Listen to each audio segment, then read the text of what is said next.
Room থেকে বেরিয়ে আসলো আহাদ। চোখ পাকিয়ে তাকালো কাশপিয়ার মামা মামির দিকে। কথাবার্তা না বলেই গিয়ে সপাটে চড় বসালো ওনাদের গালে। তারপর শার্টের কলার টেনে রেগেমেগে বলে উঠল, ভাগ্নির জন্য মায়া বেড়ে গেছে?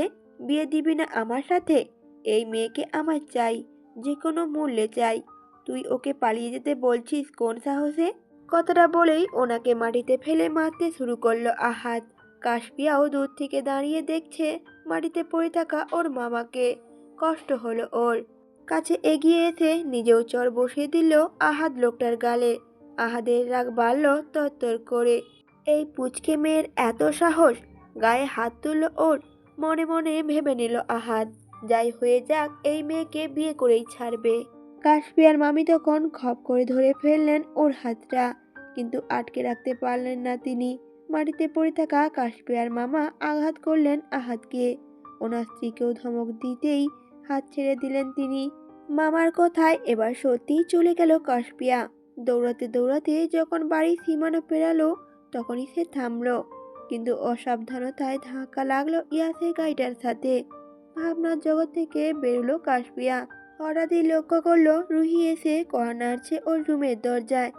নিজেকে স্বাভাবিক করে বলে উঠল কাশপিয়া, রুমে আসুন আপু। রুহি তখন বলে উঠল, ইয়াস কোথায় কাশপিয়া? প্রত্যুত্তরে কাশপিয়া বলে উঠল, ওয়াশরুমে মনে হয়। দরকার ছিল কোনো? প্রত্যুত্তরে রুহি বলে উঠল, দরকার তো ছিলই, তোমাদের খেতে ডাকছেন সবাই সিমি কলেজে, তাই আমিই ডাকতে আসলাম। তাড়াতাড়ি করে চলে এসো, চাচি নইলে রাগ করবেন। কাশপিয়াও মাথা নাড়িয়ে সম্মতি জানিয়ে বলে উঠল, আসছি, আপনি যান। মুচকি হেসে চলে গেল রুহি। কাশপিয়া ওর পরনে থ্রিপিসটা পাল্টে কোনো রকমের শাড়ি পেঁচালো শরীরে। ঠিকঠাক হয়নি জানে, তবুও পরে নিয়েছে ওভাবেই। আয়নার সামনে যেতেই ড্রেসিং টেবিলের উপরে রাখা ফুলের মালাটা চোখে পড়ল ওর। মুহূর্তেই ঠোঁটের কোণে হাসি ফুটে উঠল কাশপিয়ার। এই ফুল যে ওর খুব পছন্দের। আর ঠিক সেই সময়ই মাথার চুলগুলো টাওয়াল দিয়ে মুছতে মুছতে রুমে আসলো ইয়াস। কাশপিয়ার দিকে তাকাতেই চোখ দুটো বড় বড় হয়ে এলো ওর। এটা কি পরেছে ও? শাড়ি পরেছে না অন্য কিছু?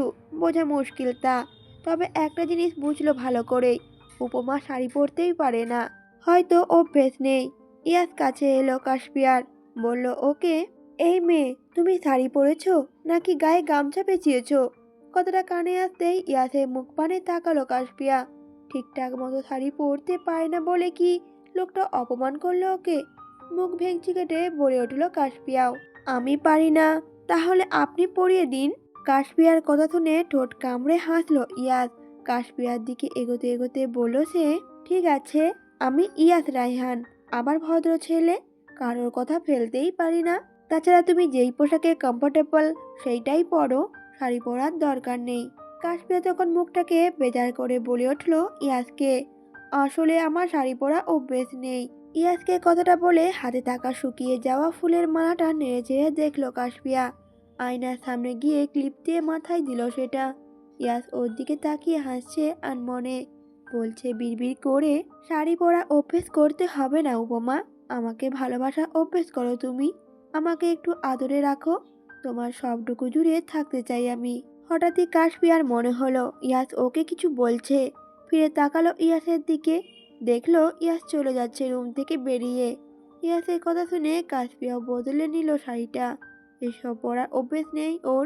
কিন্তু ইয়াসের আম্মু এভাবে দেখলেই যদি রেগে যায় তখন কি হবে? পরক্ষণে আবার ভাবছে কাশপিয়া, যাই হয়ে যাক ইয়াস বাঁচিয়ে নেবে ওকে। খাবার টেবিলে বসে আছেন সবাই। ইয়াস আর কাশপিয়া এলো মাত্রই ইয়াসের পাশে চেয়ারটাতেই বসেছে কাশপিয়া। তখনই কাশপিয়ার সাজসজ্জা দেখেই রেগে গেলেন সুফিয়া বেগম। কেন বারবার ওনার কথার অবজ্ঞা করছে মেয়েটা? নাকি শিখিয়ে দিচ্ছে ওনার ছেলেই? নিজেকে সংযত করলেন সুফিয়া বেগম, বললেন না কিছুই। কিছু বলতে গেলেই তো ছেলে ওনার রাগ দেখিয়ে চলে যাবে বাড়ি থেকে। উজ্জ্বল ইয়াসের ঠিক পাশের চেয়ারটাতেই বসেছিল। কানে কাছে এসে বলছে ওকে, কি শালা বাবু হয়েছে? প্রত্যুত্তরে ইয়াস বলে উঠল, কি হবে? উজ্জ্বলও বলে উঠল, বাসর। ইয়াস একবার তাকালো উপমার দিকে, মনোযোগ দিয়ে খাবার খাচ্ছে মেয়েটা। হাসলো ইয়াস।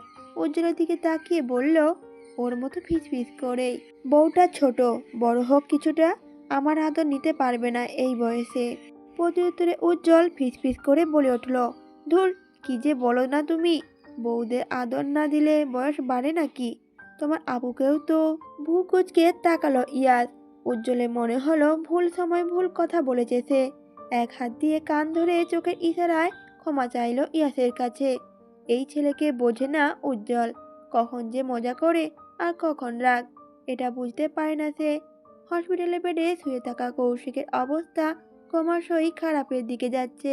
ইয়ানা আর হসপিটালে অন্য ডাক্তাররা ঘিরে রেখেছেন ওকে, প্রাণপণে চেষ্টা করছেন ছেলেটাকে বাঁচিয়ে তোলার। কিন্তু অবস্থা ক্রমশ অবনতি হচ্ছে কৌশিকের। শ্বাস নিতে অনেক কষ্ট হচ্ছে ওর। চোখ গড়িয়ে পানি পড়ছে ছেলেটার। বারবার বোনের মুখটা ভেসে উঠছে চোখের সামনে। এখন কিছুটা ঠিক হয়েছে কৌশিক, ভয় কমেছে ইয়ানার। কিন্তু কিছুক্ষণ পরেই যদি আবার এরকম হয়, কোনোভাবেই কৌশিকের ক্ষতি হতে দেবে না সে। যেভাবে হোক বাঁচাতে হবে কৌশিককে। ইয়াসকে সে কথা দিয়েছে। ডাক্তাররা সহ সবাই বেরিয়ে গেছেন। কৌশিককে শিফট করা হয়েছে অন্য কেবিনে। হাতে গ্লাভস আর গায়ের অ্যাপ্রনটা খুলে নিয়েছে ইয়ানা। চেয়ার টেনে বসেছে কৌশিকের পাশে। বেশ কিছুক্ষণ পর জ্ঞান ফিরেছে ছেলেটার। চোখ খুলে তাকিয়েই দেখলো ছেলেটা এক অতি সুন্দর রমণী বসে আছে ওর পাশটায়। আদর করে হাত বুলিয়ে দিচ্ছে মাথায় ওর। সব রেখে কৌশিকের চোখ গেল ইয়ানা ছল ছল চোখ জোড়ার দিকে। কান্নার কারণে চোখের কাজল লেপটে গেছে মেয়েটার। তবুও কত সুন্দর লাগছে ওকে। মুখে যেন রাজ্যের মায়া। বুঝে পায় না কৌশিক, এই মেয়ে এত কাঁদছে কেন? নাকি ওর মতো দুঃখীর কাছে আসলেই সব দুঃখ বাড়ে মেয়েটার? 3 মাসে মনে হয় এই প্রথম কিছুটা ভালো লাগছে কৌশিকের। খুব করে মন চাইছে বাইরে আলো বাতাস গায়ে লাগাতে। কথা বলতে ইচ্ছে করছে ওর। ইয়ানার দৃষ্টি পড়ল কৌশিকের দিকে। উদ্বিগ্ন হয়ে বলল ওকে,